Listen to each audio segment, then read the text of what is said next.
If all you're doing is dreaming about being wealthy, dreaming about being rich, dreaming about having money, the time now is stop, and start taking actionable steps to make the dream a reality.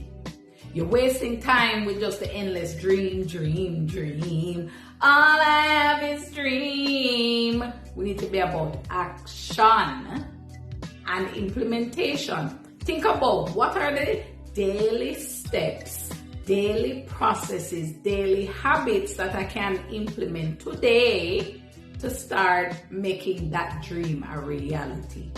Simple ways to start are really just by taking control of your finances, tracking your spending, tracking your income, creating and opening your investment accounts. These are very easy ways for you to take simple steps to making your dreams of being wealthy a reality and a lifestyle of turning your money into wealth and your wealth into that legacy that you want for yourself and your family and for everyone you care about.